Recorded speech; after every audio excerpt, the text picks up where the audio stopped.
So welcome all of you. നമ്മുടെ marketing മാനേജ്മെൻറ്റിൻ്റെ 4ാമത്തെ വീഡിയോ ആണ്. ഇന്ന് നമ്മൾ ഡിസ്കസ് ചെയ്യുന്ന ടോപ്പിക്ക് മാർക്കറ്റിംഗ് ചാനൽസ്, അതുപോലെ തന്നെ മാർക്കറ്റിംഗ് സ്ട്രാറ്റജി. മാർക്കറ്റിംഗ് ചാനൽ നമുക്ക് പരിചയമുള്ള ഒരു സംഭവമാണ്. നമ്മൾ ചാനൽസ് ഓഫ് ഡിസ്ട്രിബ്യൂഷൻ എന്ന് പറയുന്ന ഒരു സംവിധാനം. സാധാരണഗതിയിൽ ഗുഡ്സിൻ്റെ ഒരു ഫ്ലോ അല്ലെങ്കിൽ മൂവ്മെൻറ്റ് പ്രൊഡ്യൂസറുടെ കയ്യിൽ നിന്നും അൾട്ടിമേറ്റ് യൂസറായിട്ടുള്ള കൺസ്യൂമറുടെ കൈകളിലേക്ക് എത്തിക്കുന്ന അതിനിടയ്ക്ക് പ്രവർത്തിക്കുന്ന ഒരുപാട് വിഭാഗങ്ങളുണ്ട്. അവരെയാണ് നമ്മൾ മധ്യവർത്തികൾ എന്നൊക്കെ പറയുന്നത്, ഇൻ്റർമീഡിയറീസ് എന്നൊക്കെ പറയാറുണ്ട്. ചാനൽസ് ഓഫ് ഡിസ്ട്രിബ്യൂഷൻ എന്നാണ് നമ്മൾ സാധാരണഗതിയിൽ പറയാറ്. അപ്പോൾ ഇതുതന്നെയാണ് മാർക്കറ്റിംഗ് ചാനൽ എന്ന് പറയുന്നത്. ഫിലിപ്പ് കോട്ട്ലർ മാർക്കറ്റിംഗ് ചാനൽസിന് ഒരു ഡെഫിനിഷൻസ് കൊടുത്തിട്ടുണ്ട്. Marketing channels are set of interdependent organisation involved in the process of making products or services available for use or consumption. Okay, so this is marketing channel. എന്തൊക്കെയാണ് marketing ചാനലിൻ്റെ functions എന്ന് പറയുന്നത്? ഒന്ന്, it helps in production function സഹായിക്കാം. Marketing channel എന്ന് പറയുമ്പോൾ നിങ്ങളുടെ മൈൻഡിലേക്ക് എത്തേണ്ടത് ഇൻ്റർമീഡിയറീസ് എന്നൊരു വിഭാഗമാണ്. അവർ പ്രൊഡക്ഷൻ ഫങ്ഷൻ സഹായിക്കുന്നുണ്ട്. അവരുടേതായുള്ള ഒരു ടെറിറ്ററിയിൽ, ലൊക്കാലിറ്റിയിലൊക്കെ ആ പ്രൊഡക്റ്റുമായിട്ട് ബന്ധപ്പെട്ടുള്ള പ്രൊമോട്ടിങ്ങിന് സഹായിക്കുന്നുണ്ട്. പിന്നെ ആവശ്യമായുള്ള ഇൻഫോർമേഷൻ പ്രൊവൈഡ് ചെയ്യുന്നുണ്ട്. പ്രൈസിങ്ങിന് സഹായിക്കുന്നുണ്ട്.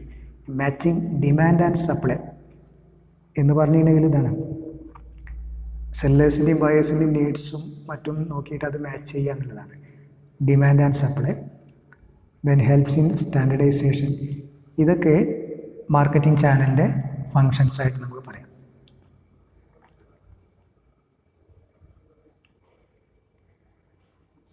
Then the channel management process contains 5 steps. 5 സ്റ്റെപ്പുകൾ ഇതിൽ വരുന്നുണ്ട്. ഒന്ന്, കൺസ്യൂമേഴ്സിനെ analyse the consumer. Then establish the channel objectives, specify distribution tasks, evaluate and select among channel alternatives, then evaluating channel member performance. ഇതാണ് 5 step management process. Contain 5 step എന്ന് പറഞ്ഞത് channel management പ്രോസസ്സിൽ 5 step ഒന്ന് ഓർത്തിരിക്കും. ഓക്കെ, നമുക്ക് types of channel ഒന്ന് just ഒന്ന് പരിചയപ്പെടാം. 2 രീതിയിൽ വേണമെങ്കിൽ നമുക്കിതിനെ ഡിവൈഡ് ചെയ്യാം. ഒന്ന്, നോൺ ഇൻ്റഗ്രേറ്റഡ് മാർക്കറ്റിംഗ് ചാനൽ. ഈ നോൺ ഇൻ്റഗ്രേറ്റഡ് മാർക്കറ്റിംഗ് ചാനൽ എന്ന് പറയുന്ന സംഭവം it is also known as individualistic അല്ലെങ്കിൽ കൺവേർഷണൽ മാർക്കറ്റ് ചാനൽ എന്ന് പറയാം. ഓക്കെ, അത് നമുക്ക് 2ആയിട്ട് അതിനെ ഡിവൈഡ് ചെയ്യാം. അത് ഡയറക്റ്റ്, അതുപോലെ ഇൻഡയറക്റ്റ്. ഈ ഇൻഡയറക്റ്റിൽ 1 ലെവൽ, 2 ലെവൽ, 3 ലെവലൊക്കെ വരും. നമുക്കിത് ഡിസ്കസ് ചെയ്യാം ഇവിടെ കട്ടെ. അതുപോലെ തന്നെ ഇൻ്റഗ്രേറ്റഡ് ഉണ്ട്, വെർട്ടിക്കലും ഹൊറിസോണ്ടൽ. ഈ വെർട്ടിക്കലിൽ അഡ്മിനിസ്ട്രേറ്റീവ് ഉണ്ട്, അതുപോലെ കോൺട്രാക്ച്വൽ, കോർപ്പറേറ്റ്. ഇനി നമ്മളെന്താണ് ടൈപ്സ് ഓഫ് മാർക്കറ്റിംഗ് ചാനലിലെ ഈ ഒരു വിഭാഗം എന്നുള്ളത് നമുക്ക് ഫസ്റ്റ് ഇതെന്താണെന്ന് ജസ്റ്റ് ഒന്ന് ചെക്ക് ചെയ്യാം. നമ്മൾ നേരത്തെ പറഞ്ഞു, നമുക്ക് വേണമെങ്കിൽ ഇങ്ങനെ ഒന്ന് പിക്ചറൈസ് ചെയ്യാം ചാനൽസ് ഓഫ് ഡിസ്ട്രിബ്യൂഷന്. ഇപ്പോൾ നോക്കൂ, ഈ പ്രൊഡ്യൂസർ നമ്മുടെ ഈ ഒരു കൺസ്യൂമറിലേക്ക് സാധനങ്ങൾ എത്തിക്കുകയാണ്. അപ്പോൾ അതിന് അവരെ സഹായിക്കുന്ന ഈ ടീം, ഇവരെയാണ് നമ്മൾ ഇൻ്റർമീഡിയറീസ് അല്ലെങ്കിൽ മിഡിൽ മാൻ എന്നൊക്കെ പറയുന്നത്.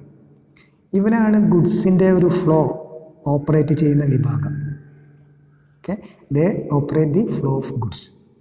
അപ്പോൾ ഈ ഒരു സംഭവത്തെയാണ് നമ്മൾ ചാനൽസ് ഓഫ് ഡിസ്ട്രിബ്യൂഷൻ അല്ലെങ്കിൽ ട്രേഡ് ചാനൽ എന്നൊക്കെ വിളിക്കുന്നത്.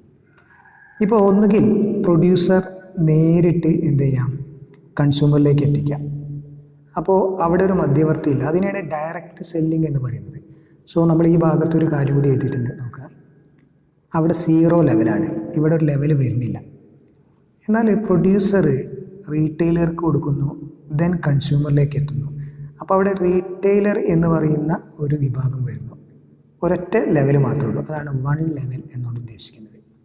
പ്രൊഡ്യൂസർ നേരെ ഹോൾസെയിലറേക്കും, ഹോൾസെയിലർ അത് റീറ്റെയിലറേക്കും കൈമാറിയിട്ടാണ് കൺസ്യൂമറിലേക്ക് എത്തുന്നത് എങ്കിൽ അവിടെ 2 ലെവൽ വന്നു, 2 ലെവൽ. ദെൻ ആദ്യം ഏജൻറ്റിലേക്ക് എത്തുന്നു, ഏജൻറ്റ് ഹോൾസെയിലറിന് മാറുന്നു, wholesaler retailer, then consumer. So here എന്താണ് 3 ഇൻ്റർമീഡിയറീസ് അതിൻ്റെ ഭാഗത്ത് വരുന്നുണ്ട്, അത് 3 ലെവൽ. സോ ഇതാണ് ഡയറക്റ്റും അതുപോലെ തന്നെ 1 ലെവൽ, 2 ലെവൽ, 3 ലെവൽ എന്ന് പറയുന്ന നമ്മൾ നേരത്തെ കണ്ട ഈ ഒരു സംഭവം. ഇതൊക്കെ ഏതിൻ്റെ അണ്ടറിൽ വരുന്ന non integrated or individualistic or conversational market channel എന്ന് പറയുന്ന പരിധിയിൽ വരുന്ന വിഭാഗങ്ങളാണ്. ഇത് നമുക്ക് ഇൻ്റഗ്രേറ്റഡിലേക്ക് പോയി നോക്കാം. ഇൻ്റഗ്രേറ്റഡ് ചാനൽ എന്ന് പറയുന്നത്, ഞാനിതിൻ്റെ കോർ പോയിൻ്റ് ഇങ്ങനെ പറഞ്ഞു പോകാം, നിങ്ങളത് വായിച്ചു പോയാൽ മതി. ഇവിടെ ചാനൽ കോമ്പണൻസ് ഒക്കെ പരസ്പരം കോർഡിനേറ്റ് ചെയ്യുന്ന രീതിയിലുള്ള ഒരു സംവിധാനമാണ് നമ്മൾ ഇൻ്റർഗ്രേറ്റഡ് ചാനൽ എന്നുകൊണ്ട് ഉദ്ദേശിക്കുന്നത്. ഇതിൽ നമുക്ക് വെർട്ടിക്കൽ ഉണ്ട്. നമ്മൾ ആ ചാർട്ടിൽ കൊടുത്ത പ്രകാരം ആദ്യം വെർട്ടിക്കൽ നോക്കാം. Vertical distribution channel. വെർട്ടിക്കൽ എന്നാൽ ലംബം അല്ലേ, വളരെ പ്രൊഫഷണലായിട്ട് മാനേജ് ചെയ്യുന്ന ഒരു വിഭാഗമുണ്ട്, ആണ് വെർട്ടിക്കൽ എന്ന് പറയുന്ന ഒരു വിഭാഗങ്ങളിൽ വരുന്നത്. ഇതിൽ 3 കാര്യങ്ങൾ പറയുന്നുണ്ട്. ഒന്ന് അഡ്മിനിസ്ട്രേറ്റ് വെർട്ടിക്കൽ ചാനൽ, അതുപോലെ തന്നെ contractual vertical channel, then corporate vertical channel. അപ്പോൾ എന്താണ് അഡ്മിനിസ്ട്രേറ്റഡ് വെർട്ടിക്കൽ ചാനൽ എന്ന് പറയുന്നത്? ഇവിടെ നോട്ടുണ്ട്. അതിൽ പറയുന്നത് എന്താ വെച്ചിട്ടുണ്ടെങ്കിൽ ഇവിടെ വളരെ കുറഞ്ഞ ഫേം മാത്രമാണ് യൂസ് ചെയ്യുന്നത്. മാർക്കറ്റിംഗ് പ്രവർത്തനങ്ങളെ ഏകോപിപ്പിക്കുന്നതിന്, കോർഡിനേറ്റ് ചെയ്യുന്നതിന് വളരെ കുറഞ്ഞ ഫേം മാത്രം യൂസ് ചെയ്യുന്ന ഒരു സംവിധാനം. So administrative vertical channel. Then contractual vertical channel. ഇതെന്താണ് ഉദ്ദേശിക്കുന്നത് വെച്ചിട്ടുണ്ടെങ്കിൽ under contractual vertical distribution channel independent firms are employed on a voluntary basis to develop more efficiency system on പറയുന്നത് ഇപ്പോൾ മാർക്കറ്റിലെ സ്വാധീനം ഇൻക്രീസ് ചെയ്യുന്നതിന് കുറച്ച് സ്വതന്ത്ര സ്ഥാപനങ്ങൾ ഉപയോഗിക്കുകയാണ് ഒരു കോൺട്രാക്ച്വൽ ബേസിൽ. അപ്പോൾ ഇതാണ് contractual vertical channel. Then corporate vertical ചാനലിലേക്ക് പോകുമ്പോൾ ഇവിടെ എന്താണ് പ്രൊഡക്ഷനും ഡിസ്ട്രിബ്യൂഷനും ഒക്കെ നിയന്ത്രിക്കാനും ഒക്കെ കൈകാര്യം ചെയ്യുന്നത് ഒരൊറ്റ ടീമാണ്. അപ്പോൾ ഇവിടെ എല്ലാ ചാനലിൻ്റെ എല്ലാ കോമ്പണൻസും എല്ലാം ഒന്നിൻ്റെ കീഴിലായിരിക്കും. അതാണ് കോർപ്പറേറ്റ് എന്നുകൊണ്ട് ഇവിടെ ഉദ്ദേശിക്കുന്നത്, corporate vertical channel.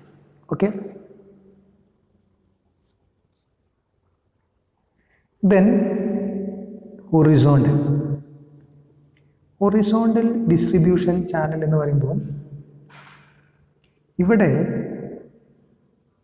2 companies merge ചെയ്യുന്ന ഒരു സംവിധാനം പറയുന്നത്. Merging of 2 companies in order to explore market opportunities. അപ്പോൾ മെർജിങ് നമ്മളൊക്കെ ഇതിന് മുന്നേയൊക്കെ നമ്മൾ പഠിച്ച കാര്യങ്ങളാണ് മെർജിങ് എന്നൊക്കെ പറയുന്നത് അല്ലേ. എന്തിനാൻ വേണ്ടിയിട്ടാണ് മെർജ് ചെയ്യുന്ന സ്ഥാപനങ്ങൾ? പല കാരണങ്ങളുണ്ടായിരിക്കാം. ഒന്ന് ക്യാപിറ്റലിൻ്റെ ഒരു അഭാവം, ലാക്ക് ഓഫ് ക്യാപിറ്റൽ ആവാം, അല്ലെങ്കിൽ ലാക്ക് ഓഫ് ഹ്യൂമൻ റിസോഴ്സ്, അതായത് ലേബർ. അപ്പോൾ ഇതൊക്കെ എന്താണ്, ഇതിനൊക്കെ വേണ്ടിയിട്ട് 2 കമ്പനികൾ 2-3 കമ്പനികൾക്കൊക്കെ വേണമെങ്കിൽ എന്താണ് കൂടിച്ചേരാം. അപ്പോൾ ഇത്തരത്തിലുള്ള ഹൊറിസോണ്ടൽ ചാനൽ, ഈ ഹൊറിസോണ്ടൽ എന്ന് പറയുമ്പോൾ ഈ രീതിയിലായിരിക്കുമല്ലോ. അതാണ് 2 സമാനമായിട്ടുള്ള കമ്പനികളൊക്കെ മറ്റും എന്താണ് കൂടിച്ചേർന്ന് ഒന്നായിട്ട് മാറുക. എന്നിട്ട് അവരെന്ത് ചെയ്യാണ്, അവർ മാക്സിമം അത് മാർക്കറ്റിൻ്റെ ഓപ്പർച്യൂണിറ്റീസിനെ എക്സ്പ്ലോയിറ്റ് ചെയ്യാം. ഇതാണ് ഹൊറിസോണ്ടൽ ഡിസ്ട്രിബ്യൂഷൻ ചാനൽ. അതൊക്കെ സിലബസിൻ്റെ ഒരു ഭാഗമാണ്. ഇതൊക്കെ ജസ്റ്റ് എന്താണ് എന്നൊന്ന് മനസ്സിലാക്കി പോവുക മാത്രം ചെയ്യാം.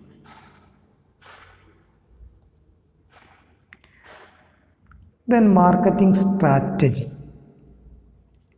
മാർക്കറ്റിംഗ് സ്ട്രാറ്റജി എന്ന് പറയുമ്പോൾ it is A long time forward looking approach and overall game plan of any organisation or any business with the fundamental goal of achieving a sustainable competitive advantage by understanding the needs and wants of customers. അപ്പോൾ കസ്റ്റമേഴ്സിൻ്റെ അല്ലെങ്കിൽ കൺസ്യൂമേഴ്സിൻ്റെ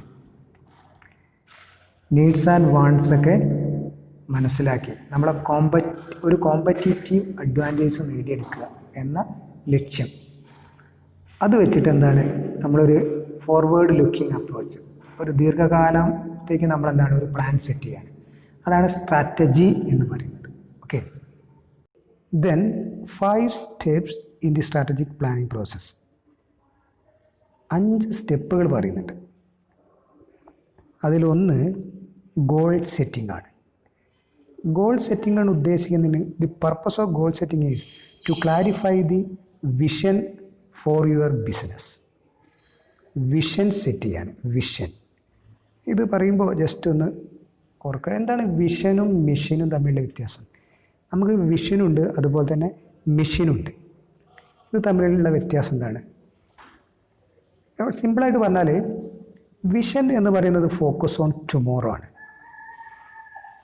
ഇപ്പോൾ നിങ്ങൾക്ക് ഒരു doctor ആകണം എന്നത് നിങ്ങളുടെ വിഷനാണ്. ഭാവിയിൽ നിങ്ങൾ ആഗ്രഹിക്കുന്ന ഒരു ഡോക്ടർ ആകണമെന്നാണ്. That is your vision. Okay, അതിന് വേണ്ടിയിട്ട് നിങ്ങൾ എന്ത് ചെയ്യണം? ഇപ്പോൾ നിങ്ങൾ അതിന് വേണ്ടിയിട്ട് ആ കോഴ്സ് തിരഞ്ഞെടുത്ത് പഠിക്കണം. That is A mission. So vision എന്ന് പറയുന്നത് ഫോക്കസ് ഓൺ ടുമോറോ. ഇപ്പോൾ കമ്പനീൻ്റെ ഒരു കാഴ്ചപ്പാടിലേക്ക് നമ്മൾ വരികയാണെങ്കിൽ what an organisation wants to ultimate become, എന്തായിത്തീരാണ് ആത്യന്തികമായിട്ട് എന്താണ് അവരായിത്തീരാൻ ആഗ്രഹിക്കുന്നത്. That is the vision. Okay, that mean what sees in to the future, എന്താണ് ഫ്യൂച്ചറിലേക്ക് ഉള്ള കാഴ്ചപ്പാടെന്നാണ്. ഓക്കെ, ദെൻ മിഷൻ എന്ന് പറയുമ്പോൾ ഫോക്കസ് ഓൺ ടുഡേ ആണ് പറയുന്നത്. So what a company wants to do now, ഇപ്പോൾ എന്ത് ചെയ്യണം, അതാണ് മിഷൻ. അപ്പോൾ ചുരുക്കി പറഞ്ഞാൽ ഒന്ന് ലോങ് ടേം ആണ് വിഷൻ എന്ന് പറയുന്നത്. കമ്പയർ ചെയ്യുമ്പോൾ ഒന്ന് ലോങ് ആണ്, മറ്റൊന്നാണ് ഒരു ഷോർട്ടാണ്. Okay, so what a company wants to do now, ഇപ്പോൾ എന്താണ് കമ്പനി ചെയ്യാൻ ആഗ്രഹിക്കുന്നത്, അല്ലെങ്കിൽ എന്താണ് എന്ത് ചെയ്യണം, that is the mission of that company. Okay, so വിഷനും മിഷനും ജസ്റ്റ് ഒന്ന് ഐഡൻറ്റിഫൈ ചെയ്യുന്നത് നല്ലതാണ്. ഓക്കെ, ദെൻ അനാലിസിസ്, അതായത് ഇൻഫോർമേഷൻ അനലൈസ് ചെയ്യുക. Then strategy formation, then strategy implement ചെയ്യുക, ദെൻ സ്ട്രാറ്റജി മോണിറ്ററിങ്. ഇവിടെ പറയുന്നത് evaluate and control. Okay, these are the 5 steps in the strategic planning process. Then marketing പ്ലാനിങ്ങിൻ്റെ importance എന്താണ്? സിമ്പിളായിട്ടുള്ള കാര്യമാണ്. It helps to offset future uncertainties. Then management by objectives, MPO. It helps in management by objectives. Then it is helpful in coordination. It is helpful in controlling process. It analyzes customers' want satisfaction. It improves performance standards. Okay, ഇതൊക്കെ just ഒന്ന് മനസ്സിലാക്കി മാത്രം പോയാൽ മതി. Importance of marketing planning.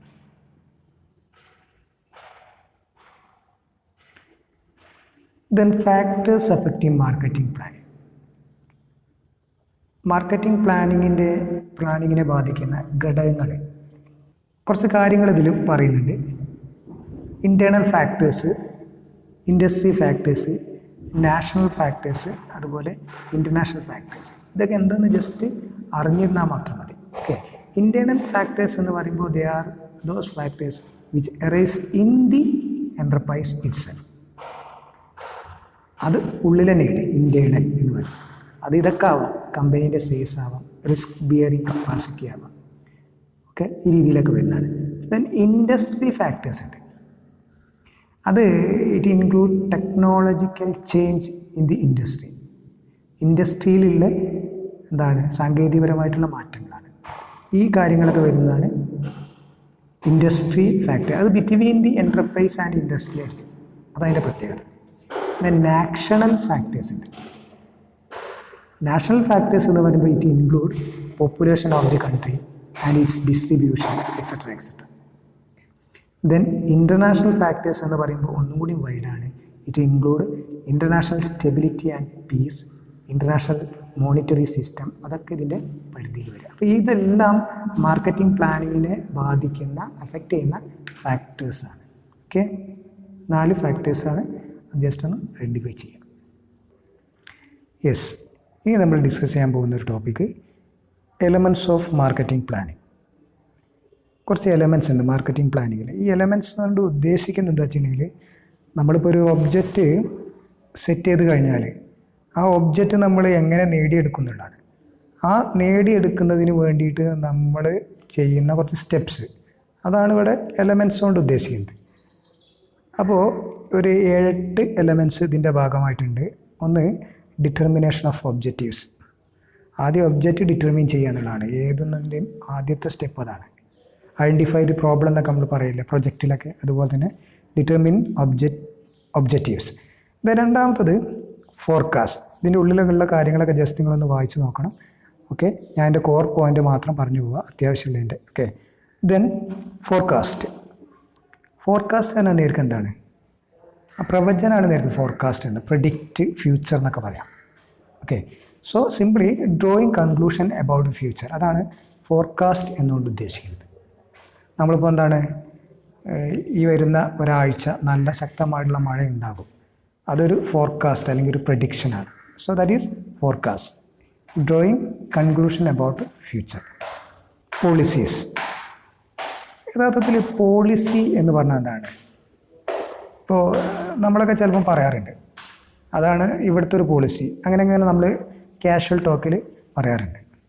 ഈ policy എന്ന് പറയുന്നത് യഥാർത്ഥത്തിൽ പ്രിൻസിപ്പിൾ ഓഫ് ആക്ഷൻ ആണ്, പ്രപ്പോസ്ഡ് ബൈ ആൻ ഓർഗനൈസേഷൻ. ഒരു ഓർഗനൈസേഷന് അതിൻ്റേതായ പോളിസികൾ ഉണ്ടാവാം. ഫോർ എക്സാമ്പിൾ, നമ്മൾ അഡ്മിഷൻ നടത്തുന്നത്, നമ്മളൊരു കോളേജാണ് ആയിരിക്കും, ആ കോളേജിൽ നമ്മൾ അഡ്മിഷൻ നടത്തുന്നത് മാർക്കിൻ്റെ ബേസിലാണ് എന്ന് പറയുകയാണ്. ഇപ്പോൾ 80% മാർക്ക് സ്കോർ ചെയ്ത കുട്ടികളെ മാത്രമേ നമ്മൾ അഡ്മിറ്റ് ചെയ്യുകയുള്ളൂ എന്ന് പറഞ്ഞാൽ അതൊരു പോളിസിയുടെ ഭാഗമായിട്ട് നമുക്ക് പറയാൻ പറ്റും. ഓക്കെ, അപ്പോൾ അഡ്മിഷൻ നടത്തുമ്പോൾ നമ്മൾ എന്ത് ചെയ്യും എന്നുള്ളതാണ്. What is to be done in a particular situation. ആ അഡ്മിഷൻ നടത്തുക എന്ന് പറയുന്ന ആ സംവിധാനത്തിൽ നമ്മൾ എന്ത് ചെയ്യണം, അപ്പോൾ അതാണ് പോളിസി എന്ന് പറയുന്നത്. So principle of action proposed by or adopted by an organisation. Okay, then procedure. എന്താണ് പ്രൊസീജിയർ? നടപടികൾ എന്നൊക്കെ നമ്മൾ പറയും അല്ലേ. സിമ്പിളായിട്ട് പ്രൊസീജിയർ എന്ന് പറയുകയാണെങ്കിൽ ഒരു കാര്യം ചെയ്യുന്നതിൻ്റെ ഒഫീഷ്യലായിട്ടുള്ള രീതികളാണ്. Official way of doing something എന്ന് നമുക്ക് വേണമെങ്കിൽ സിമ്പിളായിട്ട് പറയാം. Official way of doing something. Okay, ഇപ്പോൾ ഫോർ എക്സാമ്പിൾ, കോളേജിൽ നിങ്ങളെന്താണ്, നിങ്ങൾക്കൊരു പരാതി കൊടുക്കുന്നുണ്ടെങ്കിൽ സാധാരണഗതിയിൽ നിങ്ങളെന്ത് ചെയ്യും, നിങ്ങളെ ക്ലാസ് ട്യൂട്ടർക്ക് കൊടുക്കുന്നു. ആ ക്ലാസ് ട്യൂട്ടർ അത് HODക്ക് കൈമാറുന്നു, HOD അത് പ്രിൻസിപ്പൾക്ക് കൈമാറുന്നു. അതൊരു പ്രൊസീജിയറാണ്.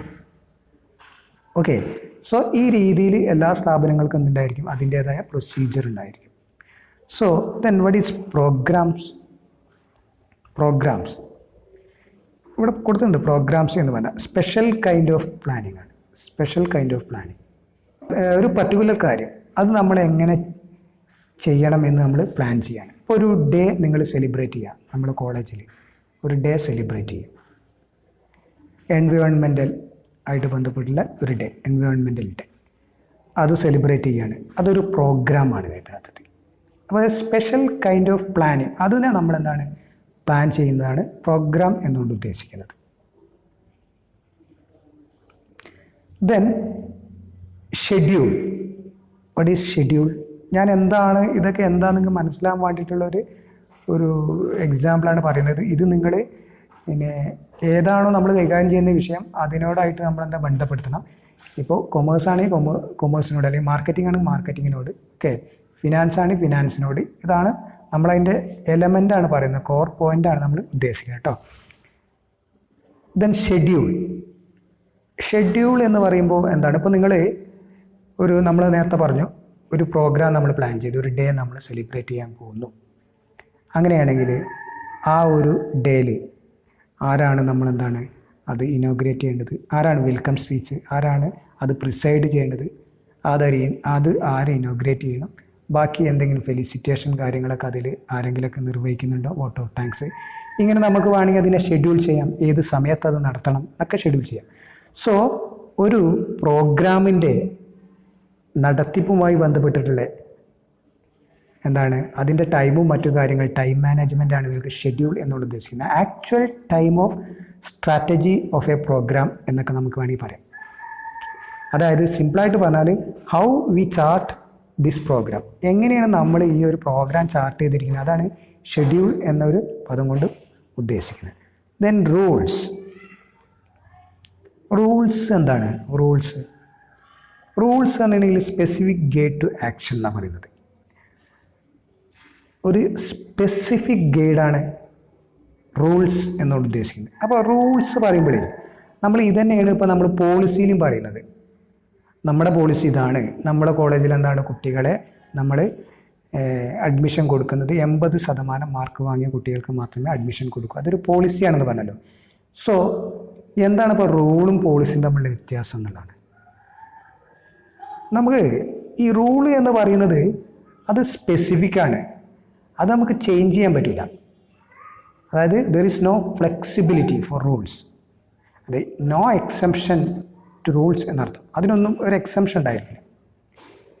പക്ഷേ പോളിസി എന്ന് പറയുന്നതും റൂൾസ് എന്ന് പറയുന്ന വ്യത്യാസം പറയുമ്പോൾ, പോളിസി എന്ന് പറയുന്നത് how the rules are going to be implemented, അതാണ് പോളിസി. എങ്ങനെയാണ് നമ്മൾ ആ റൂളിനെ ഇംപ്ലിമെൻറ്റ് ചെയ്യാൻ പോകുന്നത്, അതാണ് പോളിസി ആയിട്ട് പറയുന്നത്. ഫോർ എക്സാമ്പിൾ നമുക്ക് ഈസി ആയിട്ട് മനസ്സിലാക്കാൻ നമ്മളിപ്പോൾ ഇവിടെ അഡ്മിഷനായിട്ട് ബന്ധപ്പെട്ട കാര്യങ്ങൾ പറയും. നമ്മൾ പറയുന്നു നമ്മളെ കോളേജിൽ ഡിഗ്രിക്ക് അഡ്മിഷൻ കൊടുക്കുന്നത് എന്തുതന്നെയാണ്, +2 കഴിഞ്ഞവർക്ക് മാത്രം, അവർക്ക് മാത്രമേ ഡിഗ്രിയിൽ ചേരാൻ പറ്റുള്ളൂ എന്ന് പറയുന്നത് ഒരു റൂളാണ് അല്ലേ. എന്നാൽ ആ അഡ്മിഷൻ പ്രൊസീജിയറിൽ നമുക്ക് പറയാൻ ഞങ്ങൾ ഇവിടെ 80% ഉള്ള കുട്ടികളെ മാത്രമേ അഡ്മിറ്റ് ചെയ്യുള്ളൂ. That is A policy. ഇപ്പോൾ സപ്പോസ് നമുക്ക് എന്താണ് ഒരു 60 സീറ്റ് ഉണ്ട്, കൊമേഴ്സിൽ ഒരു 60 സീറ്റ് ഉണ്ട് ഫസ്റ്റ് ഇയറിൽ. ആ 60 സീറ്റിൽ നമുക്ക് ആകെ 50 കുട്ടികളെ വന്നുള്ളൂ. അപ്പോൾ നമുക്ക് വേണമെങ്കിൽ എന്താണ്, എങ്ങനെ 80% കുട്ടികളെ മാത്രം എടുത്തപ്പോൾ വളരെ 50 കുട്ടികൾ മാത്രമേ എത്തിയിട്ടുള്ളൂ. അപ്പോൾ വേണമെങ്കിൽ നമുക്ക് എന്ത് ചെയ്യാം, ആ 80% ഒരു 70-60 ചുരുക്കിയിട്ട് ബാക്കി 10 കൂടി നമുക്ക് ഫില്ല് ചെയ്യാം അല്ലേ. അപ്പോൾ നമുക്കെന്താണ്, നമ്മളെ പോളിസിയിൽ നമുക്കെന്താണ് മാറ്റങ്ങളൊക്കെ വരുത്താം. നമുക്ക് 50 ഉള്ളൂ, ബാക്കി 10 കുട്ടികളെ എന്താണ് എടുക്കാൻ വേണ്ടി നമുക്ക് തോറ്റ കുട്ടികളെ കൊണ്ടൊന്നും പോസ്റ്റ് ചെയ്യാൻ പറ്റുമോ? +2 കഴിയാത്ത കുട്ടികളെ അല്ലേ, +2 ഫെയിലായ കുട്ടികളെ കൊണ്ടുപോയിട്ട് നമുക്ക് എന്താണ് ആ സീറ്റ് ഫില്ല് ചെയ്യാൻ പറ്റില്ല. So that is rule. So rules എന്ന് പറയുന്നത് സ്പെസിഫിക് ആണ്, ദർ ഇസ് നോ ഫ്ലെക്സിബിലിറ്റി, അത് നമുക്ക് ചേഞ്ച് ചെയ്യാൻ പറ്റില്ല. പക്ഷേ പോളിസി എന്ന് പറയുന്നത് നമ്മൾ എങ്ങനെയാണോ ആ റൂൾ ഇംപ്ലിമെൻറ്റ് ചെയ്യാൻ പോകുന്നത്, that is known as policy. How the rules are going to be implemented, അതാണ് പോളിസിയും റൂൾസും തമ്മിലുള്ള വ്യത്യാസം. ഒന്ന് ഫ്ലെക്സിബിളാണ്, മറ്റെന്താണ് റിജിഡാണ്, not flexible. Okay, then strategies എന്ന് പറയുമ്പോൾ എന്താണ്, നമ്മളൊരു സ്പെസിഫിക് പ്രോബ്ലം ഉണ്ട്, ആ സ്പെസിഫിക് പ്രോബ്ലം നമ്മൾ എങ്ങനെയാണ് മീറ്റ് ചെയ്യാൻ പോകുന്നത്, അതിന് വേണ്ടിയിട്ട് നമ്മളൊരു പ്രത്യേക പ്ലാൻ തയ്യാറാക്കുകയാണെങ്കിൽ അതൊരു സ്ട്രാറ്റജിയാണ്. സോ സ്ട്രാറ്റജി എന്ന് പറയുമ്പോൾ അതെന്താണ്, specific plan to meet specific problem എന്ന് പറയും. Then budget. ഇപ്പോൾ ഈ പറഞ്ഞ കാര്യങ്ങൾക്കൊക്കെ എന്താണ്, ഒരുപാട് കോസ്റ്റ് ഉണ്ടാവും അല്ലേ.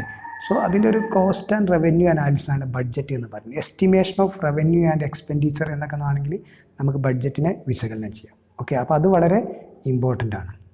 ഓക്കെ, സോ ഇതൊക്കെയാണ് നമ്മൾ മാർക്കറ്റിംഗ് പ്രോസസ്സുമായിട്ട് ബന്ധപ്പെട്ട് കിടക്കുന്ന ചില എലമെൻറ്റ്സ് എന്ന് പറയുന്നത്.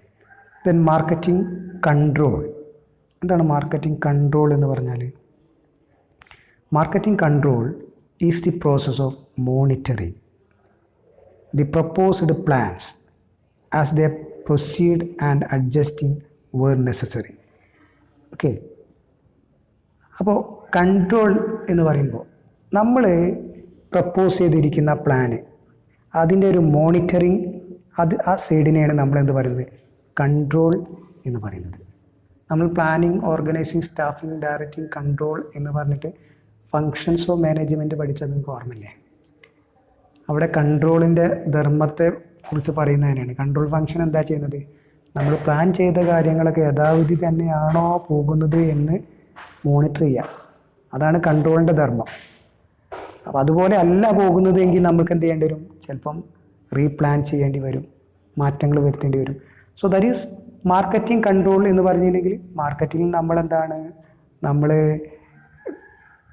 ചെയ്തു വെച്ചിട്ടുള്ള പ്രപ്പോസ്ഡ് പ്ലാൻ ഉണ്ടായിരിക്കും, അതിനൊക്കെ മോണിറ്റർ ചെയ്യുന്നൊരു ഭാഗമാണ് മാർക്കറ്റിംഗ് കൺട്രോൾ എന്നും ഉദ്ദേശിക്കുന്നത്. ഓക്കെ. ഈ ഫിലിപ്പ് കോട്ട്ലർ മാർക്കറ്റിംഗ് കൺട്രോളിൽ 4 ടൈപ്സ് പറയുന്നുണ്ട്. ആ ടൈപ്സ് ഒന്ന് ജസ്റ്റ് നോട്ട് ചെയ്താൽ മതി. ആനുവൽ പ്ലാൻ കൺട്രോൾ, അതുപോലെ profitability control, efficiency control, strategic control. Okay. Philip Kotler കേട്ടോ, ബൈ ഫിലിപ്പ് കോട്ട്ലർ.